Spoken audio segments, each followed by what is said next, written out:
Olá, meu nome é Fernando Moreira, sou professor de vocês de responsabilidade civil, né? Infelizmente a nossa turma anterior, que eu trabalhei contratos em espécie, ela se dissolveu, então eu tenho alunos aí espraiados por várias outras turmas e eu continuei aqui com essa disciplina. Foi um pedido meu para continuar a lecionar responsabilidade civil, porque é uma disciplina que eu gosto muito, que eu tenho muita afinidade e acho muito gostosa de trabalhar. Então vocês vão ter com certeza um excelente semestre comigo. Infelizmente eu não pude estar presente na minha aula inaugural de responsabilidade civil. Tentei de todas as formas alterar o voo, mas não consegui, né? Amanhã vou dar uma palestra em Santa Catarina, a convite do Instituto Brasileiro de Direito de Família, lá na cidade de Balneário Camboriú.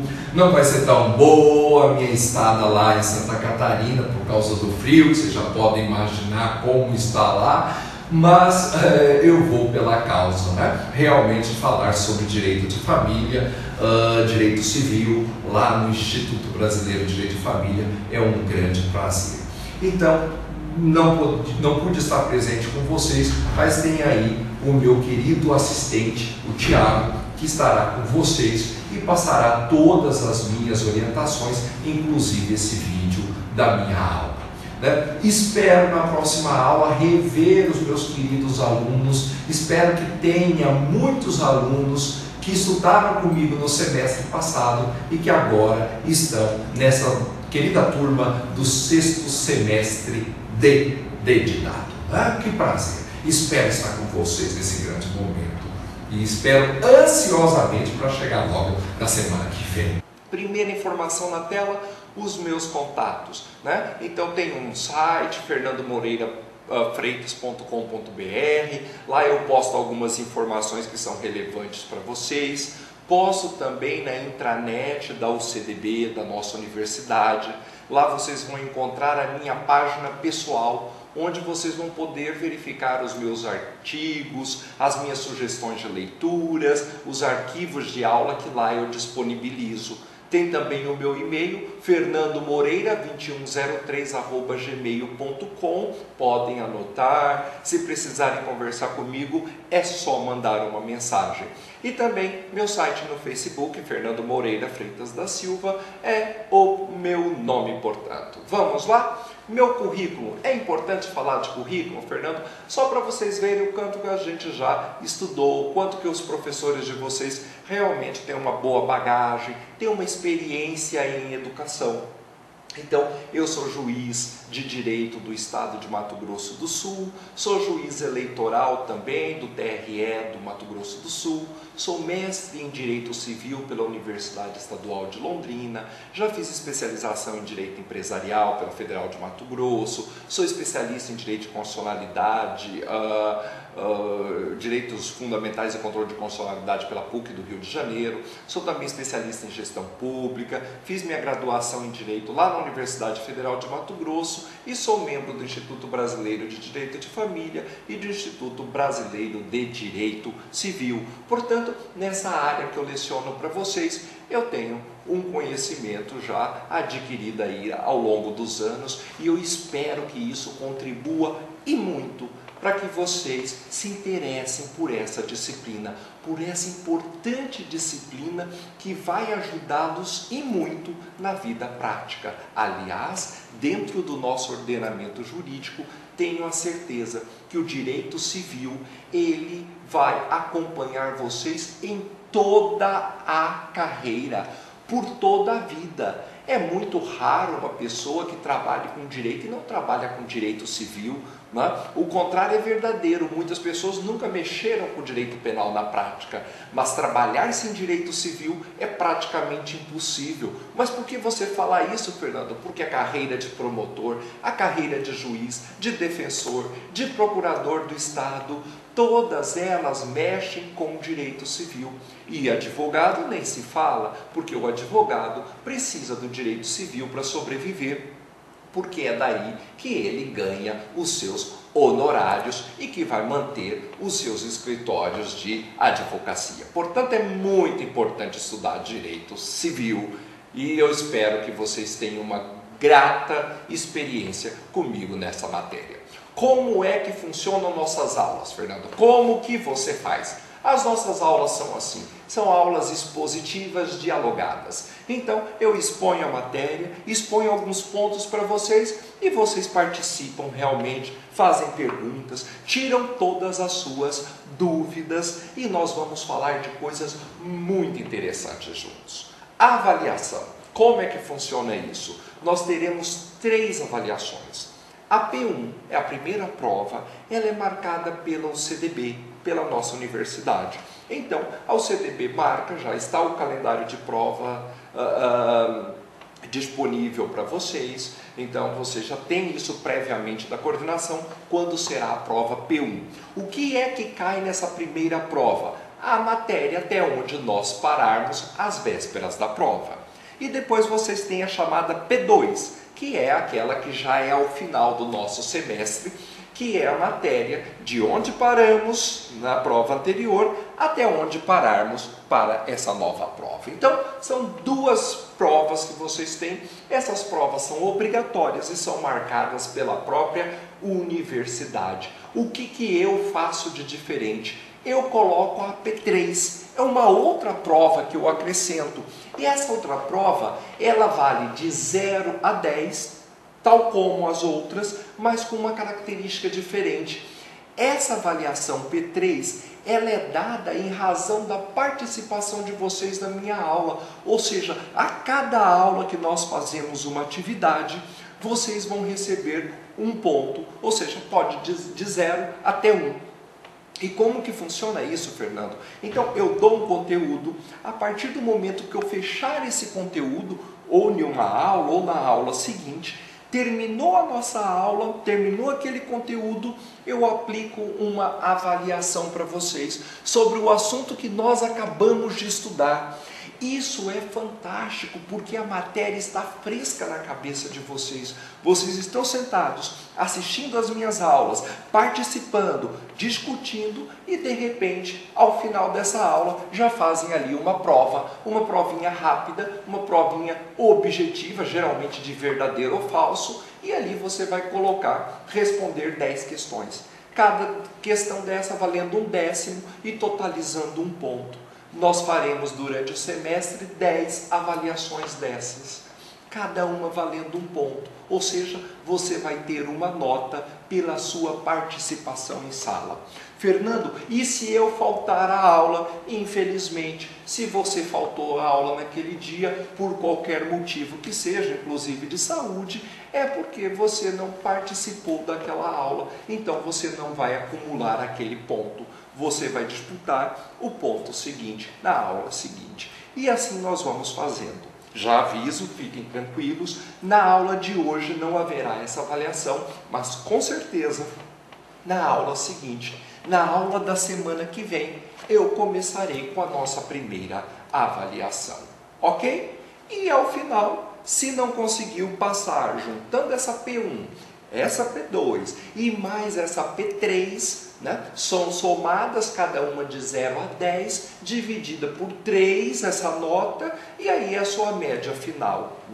Se você não conseguiu passar, você vai para exame no final do semestre. E o exame, eu já aviso, é a matéria do semestre inteiro. Portanto, qual é a minha dica desde agora? Se esforcem muito para P1, se esforcem para P2 e venham regularmente à aula, porque os meus alunos geralmente têm a maior nota, não é na P1 e nem na P2, eles têm nessa P3, porque vêm para a aula, participam e ganham ali 1 ponto, e fica muito fácil ganhar 1 ponto ou muito próximo de 1. Por quê? Porque a matéria está muito fresca na cabeça. É essa a minha dica para vocês.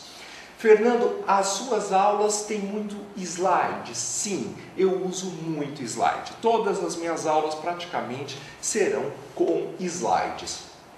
que ali eu já trago de forma mais rápida as decisões, os artigos de lei, fica muito mais fácil do que passar essa matéria no quadro.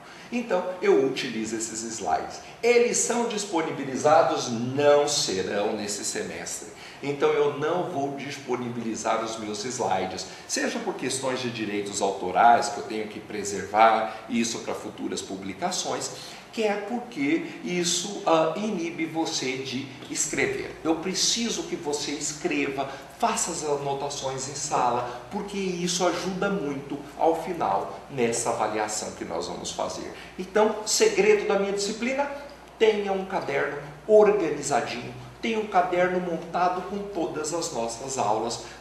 Tenho certeza, eu não cobro nem prova o que eu não expliquei em sala de aula. Podem ter certeza disso. Portanto, o segredo da minha disciplina, um caderno com todas as anotaçõezinhas, todas em ordem, é o sucesso da minha disciplina. Avaliação, Fernando, como é que funciona, para onde que eu vou, como que... Isso aí tudo eu entendi, avaliação, tem P1, tem P2, tem P3, mas por onde que eu estudo? Só a sua aula serve? Ou seja, se eu sentar aqui, cruzar os meus braços, ficar fazendo as anotações, só isso é suficiente? Não é, meus caros. É preciso no direito que nós avancemos, que nós busquemos outras leituras, né? E tem muita coisa para vocês lerem. A área do direito, nós temos uma publicação a cada semana, temos muitas coisas para pesquisarmos. Então, bibliografia. Fernando, o que é que eu devo estudar? Né? No semestre passado, eu indiquei para vocês a obra do professor Paulo Lobo, né? Professor do Nordeste, um grande civilista, respeitado por todos nós. Mas o professor Paulo Lobo não tem a obra dele de responsabilidade civil. Então, eu sugiro a vocês que busquem qualquer um desses autores que eu apresento na tela.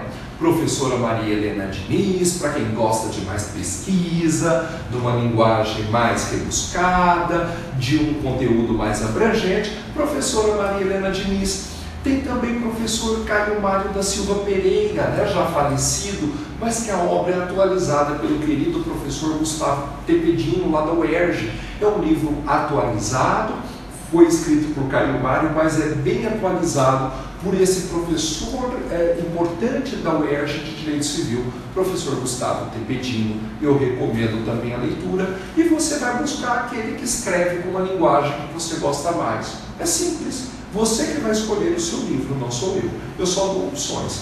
Professor Venosa também escreve numa linguagem clara, de fácil acesso, e é um professor que recomenda a leitura.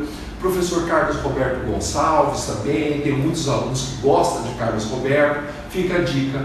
Professor Nelson Rosenwald, Cristiano Chaves de Farias e professor Felipe Peixoto Braga Neto possui esse próximo livro, esse curso de Direito Civil pela editora Juspodium, né? Recomendo também a sua leitura. E por fim, eu tenho o professor Flávio Tartucci, também professor lá da FADISP, da Faculdade de Direito de São Paulo, formado pela USP, um grande civilista que também recomendo a leitura. Vale a pena ler e, dentre todos esses autores, selecionar aquele que você tem mais facilidade. Falamos então da literatura principal, da literatura básica que sugiro em responsabilidade civil para vocês. Agora vamos conversar sobre a bibliografia complementar. O que eu sugiro? Primeira obra, Perfis do Direito Civil, é a obra do professor Pietro Perlindieri. O professor Pietro Perlindieri, quem já estudou comigo, sabe da importância dele para o nosso direito civil.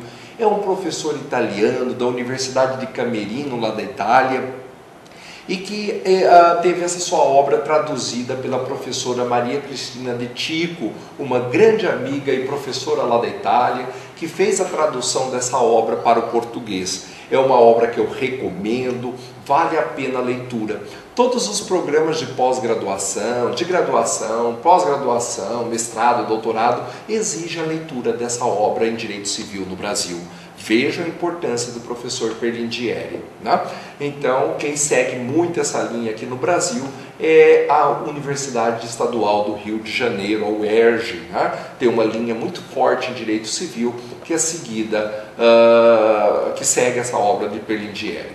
Outra obra que recomendo também de uma outra grande amiga, professora da USP de Direito Civil, a professora Giselda Hironaka. Ela tem a tese dela de livre docência na USP, chamada Responsabilidade Pressuposta. Essas duas obras, tanto do Perfis do Direito Civil de Perlindieri, como Responsabilidade Pressuposta, da professora Giselda Hironaka, eu recomendo uma leitura delas para pesquisa, para avançar no estudo de direito civil, porque não são obras básicas, né? São obras complementares, mais densas, mais aprofundadas. Mas sugiro também dois outros materiais que têm uma visão total do nosso ordenamento jurídico, de todo o nosso direito privado, do nosso direito civil. Quais são? Primeira delas, obra do professor Luiz Edson Fachin, chamada Direito Civil, Sentidos, Transformações e Fim. Direito Civil, Sentidos, Transformações e Fins. Né? Foi publicada pela editora Renovar, é do professor e ministro do Supremo Tribunal Federal, Luiz Edson Fachin. Fica essa minha grande dica de leitura. Para quem não leu no semestre passado, comece a ler nesse semestre. E por fim, a obra da professora Cláudia Lima Marques, professora do Rio Grande do Sul, que escreve sobre principalmente direito do consumidor, mas passa por todo o direito privado. Ela escreve um livro chamado Novo Direito Privado e a Proteção dos Vulneráveis. Inclusive ganhou o prêmio Jabuti esse livro. É fantástico, pela editora Revista dos Tribunais. O Novo Direito Privado e a Proteção dos Vulneráveis.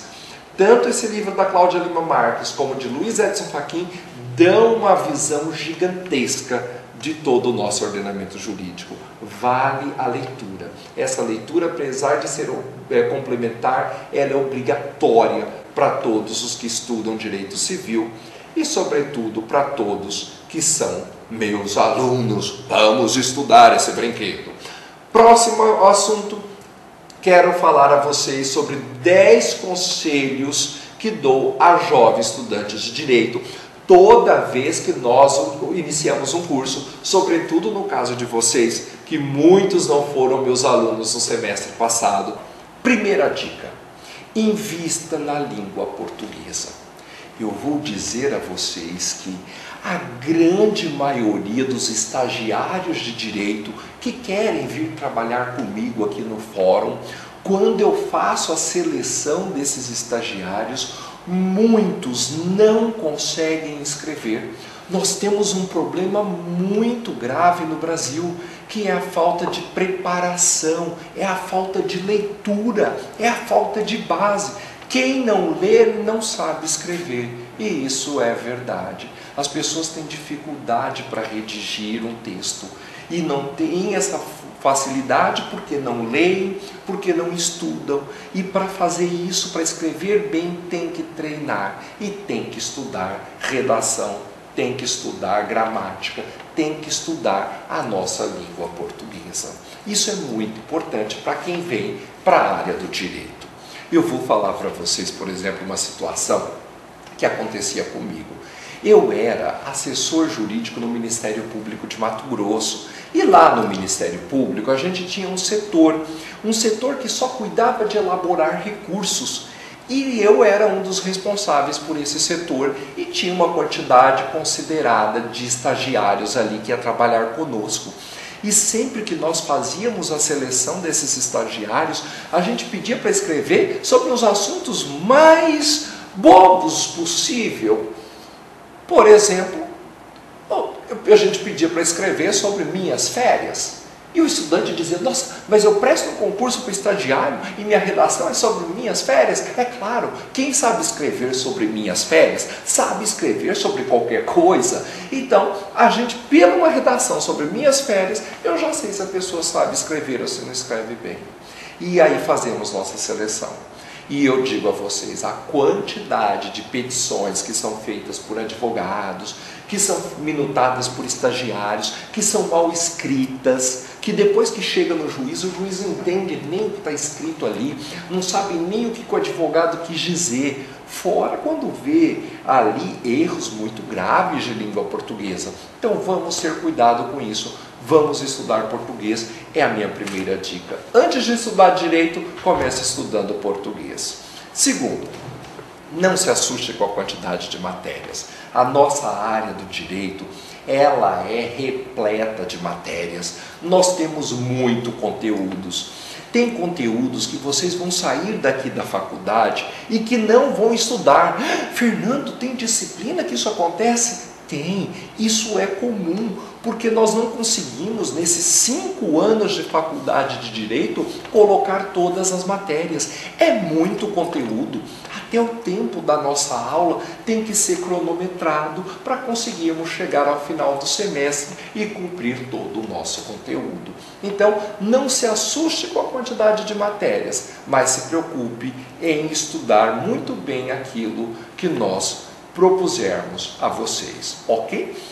Primeira dica, e aí vem a terceira. A primeira coisa que eu digo, como é que eu não vou me perder no meio de tantas matérias? Vem essa terceira dica dizendo, não deixe para estudar amanhã, se você pode estudar hoje. Comece estudando imediatamente. Não deixe para a véspera das provas. Eu tenho alunos que chegam na véspera da prova e me perguntam, professor Fernando, o que é que vai cair? Eu digo, como? Você não está estudando desde o início? Você não está se preparando para essa prova? A prova é amanhã. Você não começou a estudar? Como é que você vai estudar em tão pouco tempo? Então, esse é um grande problema dos nossos alunos. Segredo, Fernando, estude um pouquinho todos os dias. Separe um calendário da semana e diga, eu chegando em casa à tarde ou à noite, eu vou estudar essa matéria. A matéria vista no dia, eu estudo essa matéria no período da tarde. Ou estudo no período da noite, estudo uma de tarde, outra de noite. Enfim, vocês vão ter que organizar um horário extra fora da sala de aula para estudar o que vimos em sala. Próxima dica, quarta delas, trace metas na sua vida. A gente tem que saber pelo menos o que a gente quer ali na frente na área do direito. Não adianta entrar no direito totalmente perdido. É claro que tem momentos que a gente traça uma coisa na vida e essa coisa não acontece, meus caros alunos. Por exemplo, concurso público. Às vezes eu me formo e digo, eu quero ser juiz, presto um concurso, não passo, presto um segundo concurso, não passo, terceiro, quarto, quinto, desisto.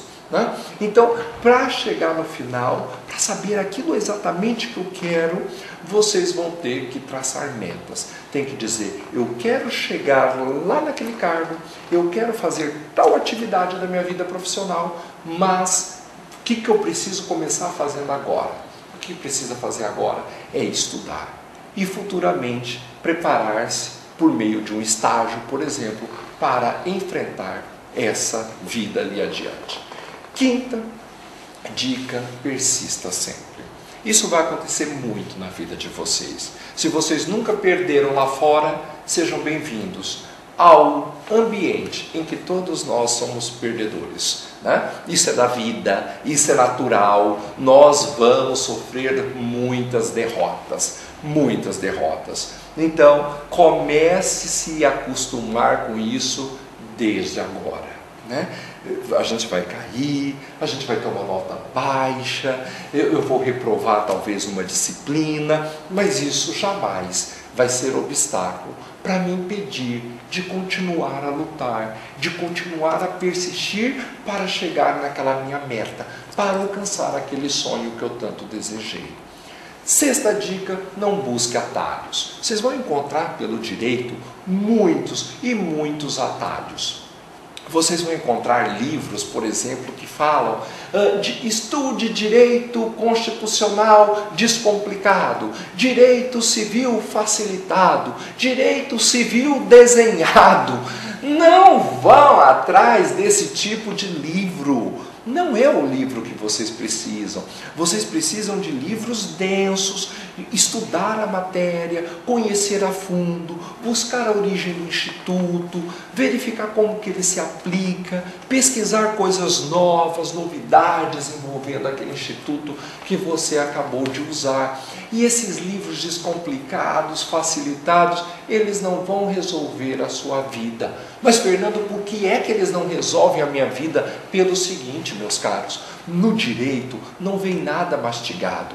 Não imagine que eu, por exemplo, como juiz, vou pegar um processo e ali vai estar, eu vou ler o processo e vou dizer, o artigo que eu vou aplicar para resolver esse processo é o artigo 11 do Código Civil e está resolvido. Aplique-se o artigo 11 do Código Civil e resolva o processo. Essa facilidade não vai ocorrer na vida de vocês. Os problemas que o direito traz por meio de processos são problemas complexos. Uma parte vai usar um artigo, a outra parte vai dizer que o direito dele está previsto em outro artigo, uma outra parte vai dizer, não está previsto nem nesse artigo do Código Civil, está previsto na Constituição. Outro vai dizer, isso não está previsto nem na Constituição e nem no Código Civil, mas no nosso costume. E aí, como selecionar essas diversas leis que nós temos no nosso ordenamento jurídico? Como conciliar tudo isso e aplicarmos na prática? Esse é o nosso grande desafio. Isso exige, para que façamos isso, muita prática, muito conhecimento teórico, né? Precisamos de teoria, de uma base teórica sólida e também de experiência prática. E isso nós vamos apresentar, a conhecer, a adquirir com muito estudo, não com esse direito descomplicado, com esses atalhos, porque esses direitos descomplicados, explicado, desenhado, etc. e tal, traz apenas atalhos, traz esse tipo de direito, traz apenas resumos, e a vida de vocês não se resume a resumos, não é verdade? Sétimo motivo, não venha para o direito só por dinheiro. Meus amigos, eu digo a vocês, tem que vir para o dinheiro, tem que vir para o direito porque gosta, porque ama, porque senão você não consegue parar em uma carreira. Né? A carreira no direito não é só dinheiro. Tem carreiras que dão dinheiro, mas tem carreiras que não dão dinheiro. Né? Então, o que você precisa buscar como principal norte da sua vida? É dinheiro? Claro que não. Você tem que buscar felicidade. E para você buscar felicidade, você tem que fazer uma coisa que vai realizá-lo, que vai deixá-lo feliz. Não adianta fazer direito só por dinheiro, porque se isso acontecer na vida de vocês, me escutem, vocês vão desistir dessa carreira. Próxima dica, oitava dica, construa pontes. Aproveitem esse momento aqui da faculdade para conhecer colegas, porque às vezes é esse colega que está sentado aí do seu lado ou ali na frente que vai ser seu sócio no escritório de advocacia. Será ele que vai lhe ajudar no dia, na prática, no dia a dia, com um processo. Então é importante que construamos pontes entre os nossos colegas, e não só com colegas, com professores também. É importante que tenhamos essa unidade, essa união, porque um sempre acaba precisando do outro, não é verdade? E quanto mais pontes nós construirmos, é muito mais fácil conseguirmos depois resolver os nossos problemas ali na frente. Né? Não se esqueça que no direito, por exemplo, imagine você sozinho, você consegue fazer vários processos ao mesmo tempo, como advogado, às vezes não. Às vezes você vai precisar de uma parceria, vai ter que buscar um outro advogado para lhe substituir numa audiência. Enfim, é importante que tenhamos, que construamos essa rede de amigos. E lembre-se disso, desde agora. Se você vê o seu colega que não estuda, que não se dedica, que não quer nada com nada na vida, você chamaria ele para fazer uma audiência no seu lugar? Você teria coragem de passar um recurso para ele fazer, podendo colocar em risco o seu cliente? Você passaria alguma atividade do seu escritório para um colega seu que durante a faculdade se mostrou totalmente desinteressado? Eu não passaria. Então tenha cuidado com isso. que é construir a sua imagem desde agora, desde o momento da faculdade. Nona dica: trate as pessoas como você gostaria de ser tratado. Isso é fundamental, meus caros. Nessa área do direito vocês vão perceber muita arrogância das pessoas, né? Muitas pessoas com o nariz empinado, muitas pessoas que um não conversa com o outro. Isso nós temos entre nós juízes, isso existe entre professores, isso existe entre juiz e advogado, entre promotor e advogado, entre juiz e promotor. Essas situações ocorrem.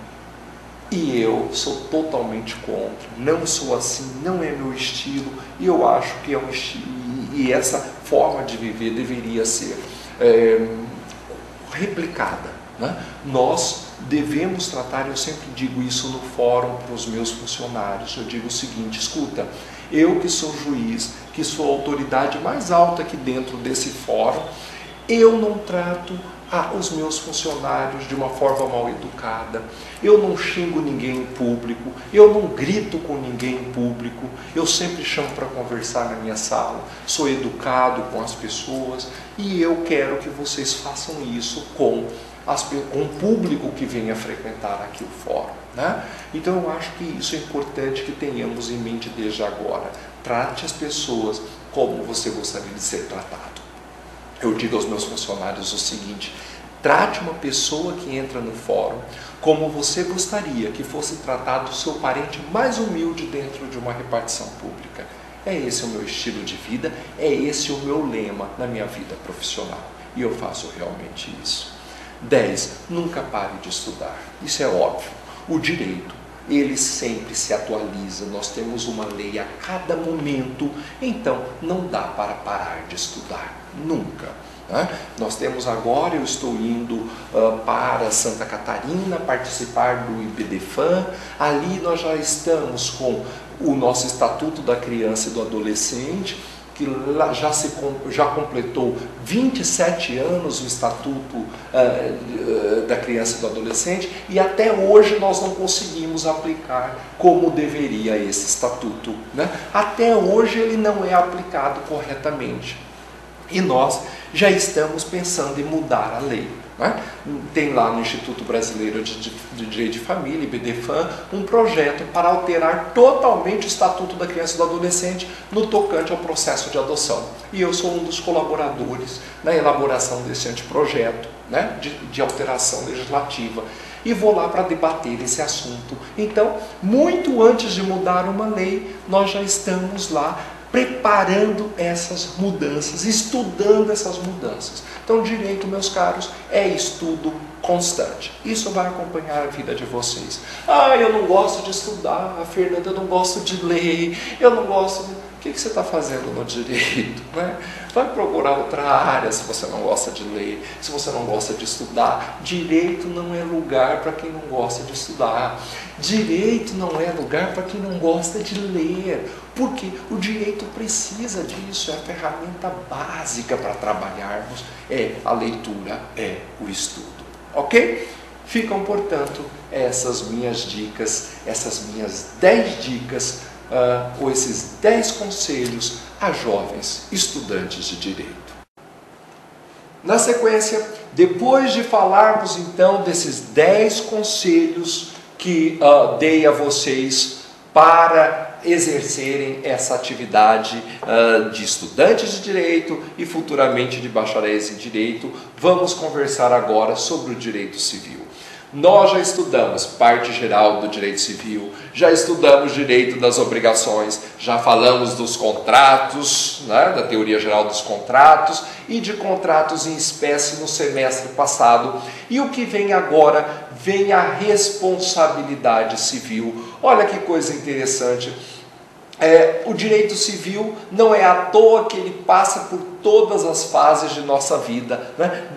Do momento em que nascemos, no momento em que estamos no útero de nossas mães, nós estamos lá como nascituro. Eu tenho a parte geral do direito civil que tutela os nossos direitos, né? Desde da fase de nascituro, né? Desde a fase de concepção até o momento do nascimento, né? É cuidado pela parte geral do direito civil. Depois fala do nosso crescimento, dos nossos direitos da personalidade, fala da capacidade jurídica, né?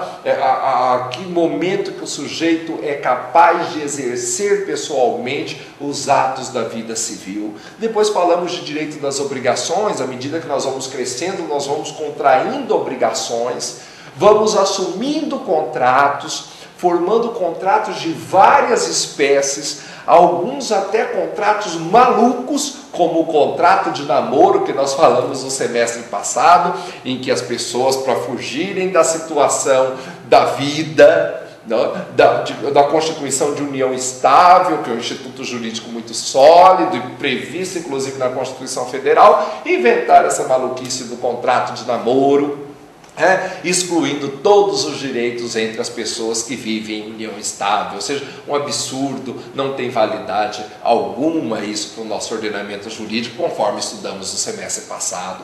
Enfim, contraímos, celebramos contratos e também temos responsabilidade civil. E como é isso, Fernanda? A responsabilidade civil, ela surge a partir do inadimplemento contratual. Ou seja, se eu não cumprir um contrato em que eu celebrei, um contrato em que eu tinha as cláusulas ali expressas, mandando eu fazer ou deixar de fazer alguma coisa, eu não cumpri, surge a responsabilidade contratual.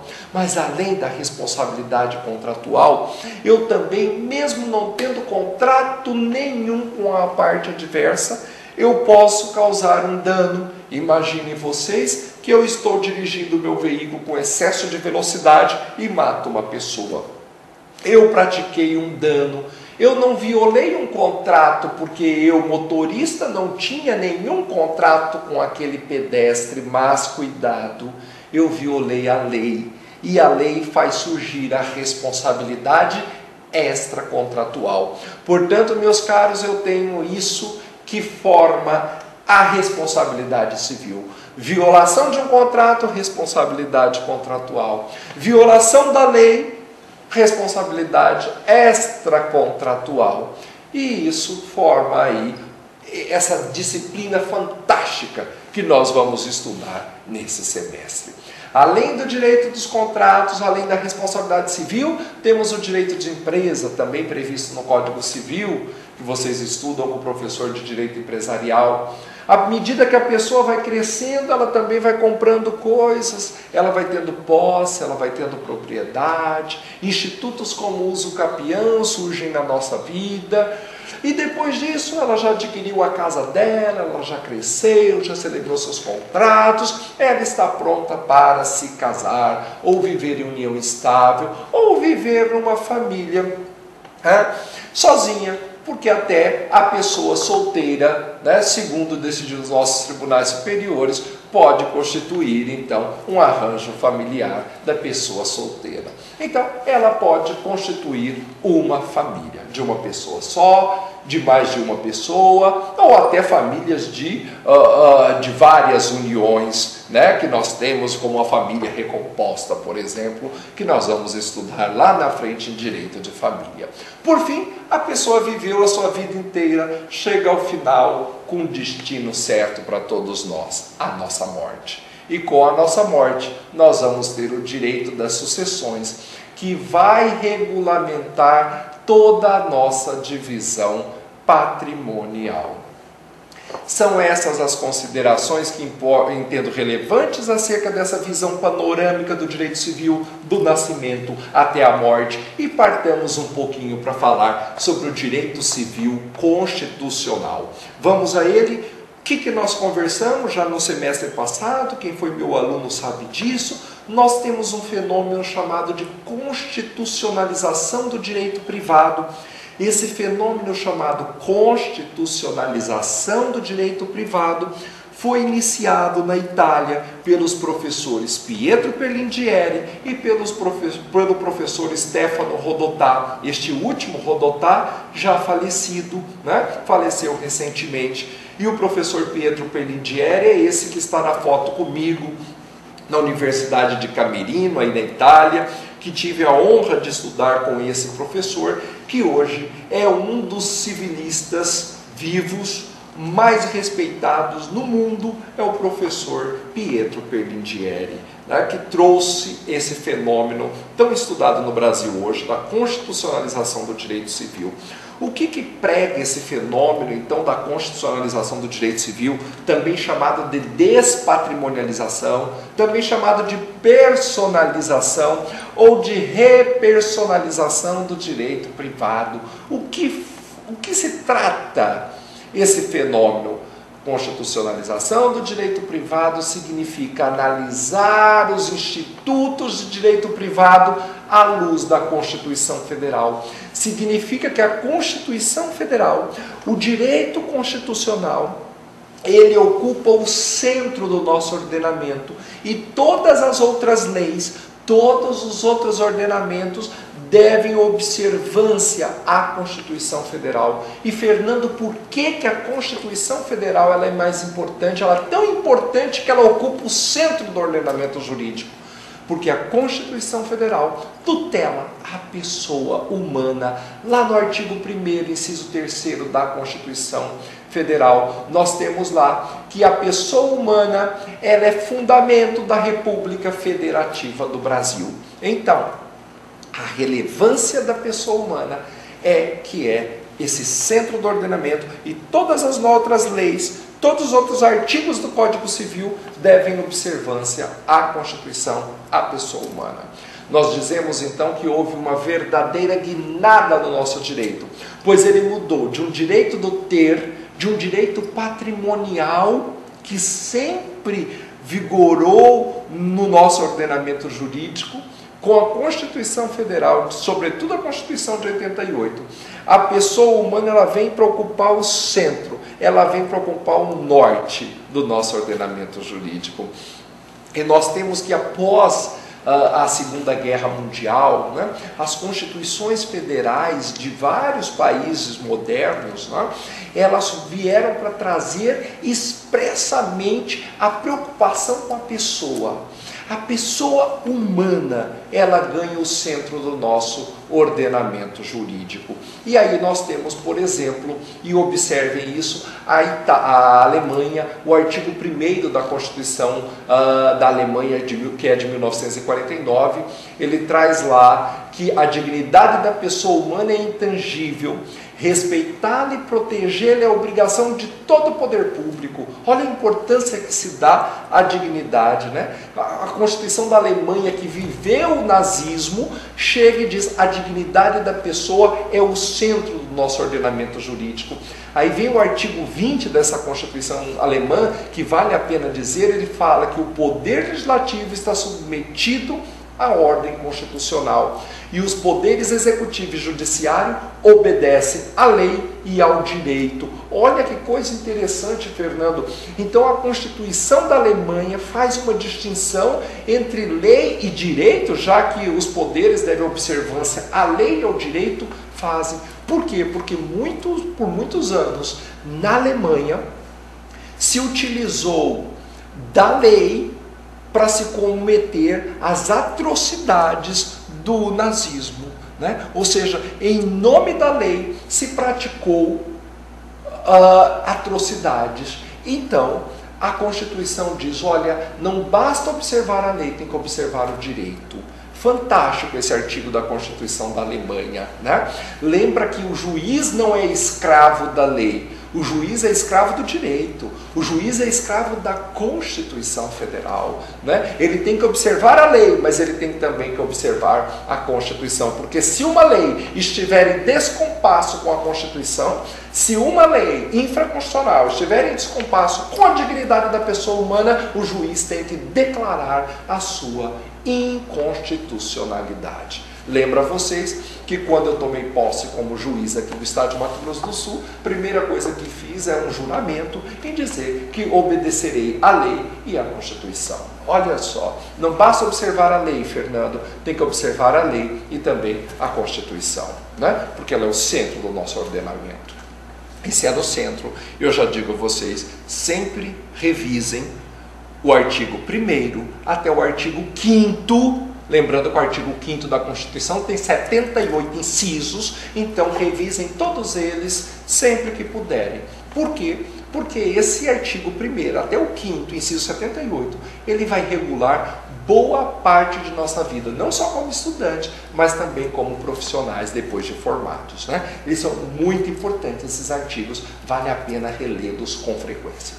Artigo 2º da Constituição da Itália, de 48, diz que a República reconhece e garante os direitos invioláveis do homem. Quando a Constituição italiana diz o homem, ela está falando, claro, do homem e da mulher, né? É a pessoa humana como centro. O artigo 1º da Constituição de Portugal também, que é de 76, vai dizer lá que Portugal é uma república soberana baseada na dignidade da pessoa humana. Primeiro artigo da Constituição portuguesa, baseada na dignidade da pessoa humana.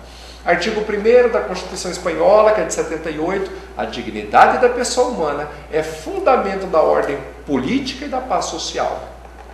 Por fim, a Constituição do Brasil, de 1988, diz lá que a República Federativa do Brasil tem como fundamento a dignidade da pessoa humana. Portanto, percebam que pós-45, pós-Segunda Guerra Mundial, todas as constituições modernas, a maioria delas, claro, trazem a dignidade da pessoa humana explicitamente prevista na Constituição, para nos lembrar sempre. Então, em decorrência desse movimento de constitucionalização do direito privado, de despatrimonialização, de personalização ou de repersonalização, são todos sinônimos, todos eles apregoam a Constituição como centro, a pessoa como centro do ordenamento jurídico.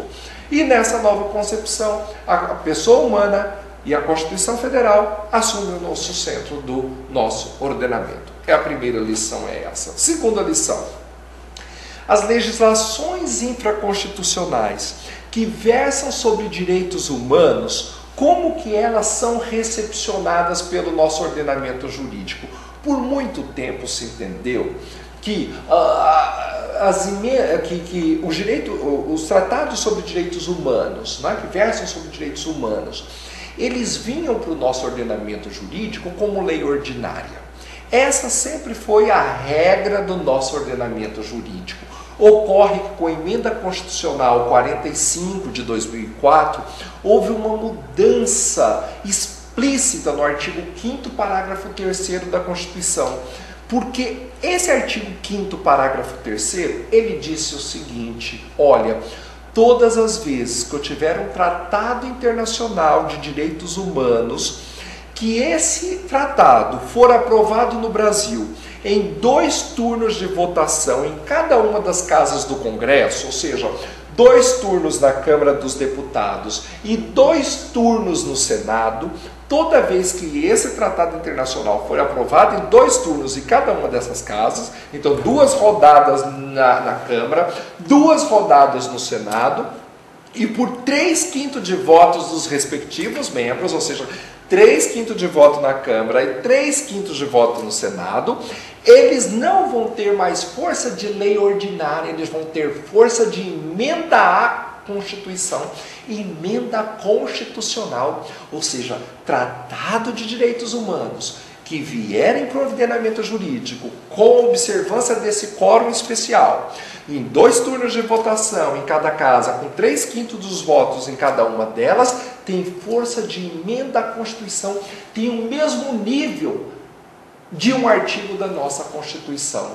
Olha a importância que nós demos aos tratados internacionais que versam sobre direitos humanos. Cuidado, não são quaisquer tratados internacionais, são tratados internacionais que versam sobre direitos humanos, aprovados com quórum do artigo 5º, parágrafo 3º da Constituição, tem força de emenda à Constituição. E os que não forem aprovados, os que não conseguirem ser aprovados com esse quórum todo, eles perdem vigência no Brasil? Claro que não, eles vão valer no Brasil. Tanto é que foram aprovados já, né, internacionalmente. Mas que força que eles vão ter aqui no ordenamento jurídico se eles não conseguirem esse quórum de aprovação? Eles vão ter força de lei ordinária. Será que é isso como sempre foi? O Supremo Tribunal Federal, com o voto do ministro Gilmar Mendes, mudou essa realidade. E aí, o Supremo Tribunal Federal disse, olha, toda vez que eu tiver um tratado sobre direitos humanos, né, que não for aprovado com quórum específico do artigo 5º, parágrafo 3º, terá força de norma supralegal, terá força de uma norma que está acima da lei ordinária, mas que está abaixo da Constituição. Está no meio termo, como o desenho dessa pirâmide, né? Tem força, não tem força de Constituição, porque não tem força de emenda à Constituição, não foi aprovado com aquele quórum, mas também não é uma mera lei ordinária, afinal versa sobre direitos humanos. Então, vai ocupar uma norma supralegal, uma norma intermediária entre a Constituição e a lei ordinária.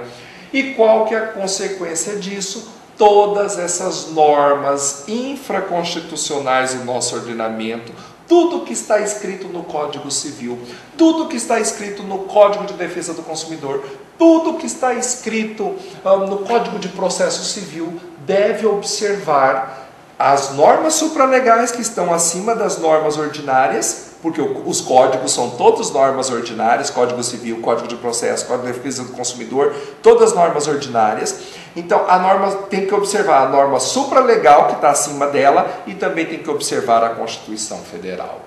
É uma dessas características. Bom, feita essa abordagem, né, dessas normas, que isso é muito importante para os nossos estudos, nós vamos começar a estudar a responsabilidade civil a partir de agora, lembrando a vocês que eu tenho um compromisso com a Constituição Federal, eu tenho um compromisso com essas normas supralegais, porque nós vamos estudar a responsabilidade civil sob um prisma constitucional. Então já digo a vocês, revisem o artigo 1º e o artigo 5º da Constituição Federal. Vamos estudar essa nova metodologia do direito civil constitucional, porque compreendê-la será muito importante para nós estudarmos o nosso curso de responsabilidade civil. Eu deixo vocês com um artigo tratando desse assunto do direito civil constitucional lá na intranet, lá na nossa página da UCDB, né? Lembrando que os slides não mais ficarão disponíveis lá, mas os textos ficarão. E eu já coloco um texto hoje para vocês falando sobre o direito civil constitucional. Na nossa próxima aula, nós vamos falar sobre os princípios da responsabilidade civil e ao final dessa aula, com certeza, vocês terão a nossa primeira avaliação P3 valendo 1 ponto. Portanto, é sempre importante estarmos estudando esse nosso conteúdo aí, ok? E o Tiago agora vai dar os detalhes finais da nossa disciplina. Um grande abraço a vocês, espero com muito carinho, com muita satisfação, revê-los na nossa próxima semana, na segunda-feira. Um grande abraço e até mais.